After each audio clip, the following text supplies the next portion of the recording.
Hey ladies and gentlemen, welcome to the guide for Ungolok Hardmode. Today I'm going to be telling you my general strategy for this and just highlighting some of the key differences on this fight in comparison to normal.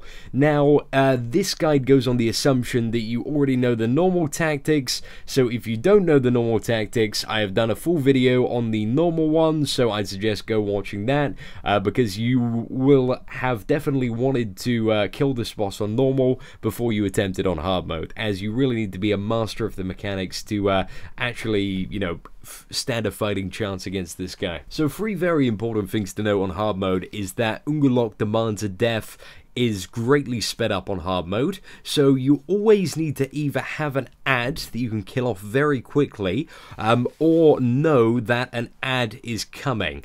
And there are certain intervals after a pressure blast where you'll know that an ad is coming. And I'll talk you through, you know, these occasions in a bit. So we're going to talk about the general strategy and then go through the actual fight. So the other 2 things are that Fatal Current is sped up quickly in its cast time, so you need to move from there immediately or you are going to get hit by it. And the last thing is that Pressure Blast, again, is greatly sped up in its cast time, so it's highly suggested that you're using insoles, maybe a movement speed mirror, and also, you know, have some clever positioning, which is what I'm going to talk about when I actually discuss the strategy, to ensure that you can reach every cage in time. So one of the things I just quickly want to mention in this video and all the other hard mode videos, I will be doing them solo, just due to the fact I'm the kind of guy that just loves to solo content and see if my character can get to that level where I can fight a boss that's really badass just by myself. This and all the other hard modes are actually intended for 2 players, so if you are having a hard time doing this by yourself, get somebody else in.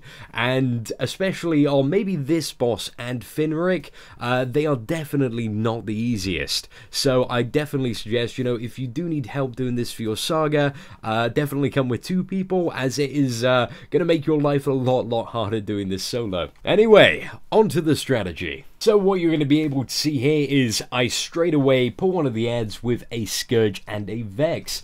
This means that that's basically dealing damage to the ad, and that's going to get it down to a fairly comfortable point where I can just quickly turn to that ad at any moment and get it down quite easily with an ability, which counters the demand of death quite well. Now, after the first death, you actually don't need to pull another ad, because shortly a shark is going to be coming, and you can tie that in, while the death of that shark in fairly perfectly with the next demand death.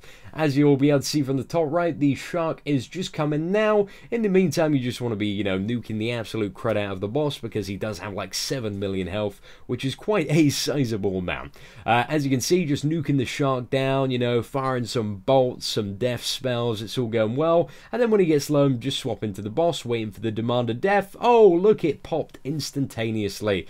Absolutely fantastic. Switch back to the start, shark, kill it, all while avoiding AoE. All that fun stuff you have to master, guys. You also want to notice my position here. I'm very near the first cage because the pressure blast is about to go off. Straight lunge for that first cage. Then I'm using my judicial privilege, which is a speed increase, to quickly sprint to the second. Wait for that first pressure blast to go off. Open that cage, and then run to the next one. While you're running to the last one, the shark will spawn, and you want to get a bit of damage on that initially, because as soon as he comes out the pressure blast, he is gonna demand a death. You know, this guy, super demanding. You want to get the shark down, and boosh, that ties in perfectly. The stars have aligned. So the next thing you want to do, this is kind of like a bit of a burn phase for a while, because he's not going to demand a death for a while. One of the things you will see me do in a moment is kind of prematurely kind of like pulling ads, just because I was a bit concerned about the timing with his health slipping below 30% and going into that break loose phase. He's about to break loose any second now, along with the incoming of another shark ad. That's why that ad was quite unnecessary to be pulled. As you can see, I'm nuking down the shark ad, got my full focus on that at the moment, and I do make a bit of a grave mistake here over nuking them. As you'll see in a minute, I actually have no ad when he goes to third death, so I just go crazy on the cooldowns. Standard break loose phase, you know, he'll charge to an area, then he'll port to you, do his little cleave. All you have to do is just make sure you quickly step behind him when he ports to you, and that's pretty much it. So yeah, that's it for Ungolok hard mode. You might have a pressure blast in this final phase, so again, just you want to keep the boss as near to that first cage as you possibly can, just in case that does go off again. It's also good just to always have, like in this last phase, just one of those little adds up, just in case he does demand a death, because that mechanic can really screw you over in a matter of seconds, and those adds don't really hit too hard. Most classes have stuff that they can heal through them. So guys, thank you for watching the video. Hope you enjoyed it. If you found it useful, give me a like, maybe a nice comment. Apart from that, if you have any questions, feel free to ask in the comments below. Thank you for watching, and have an absolutely fantastic day.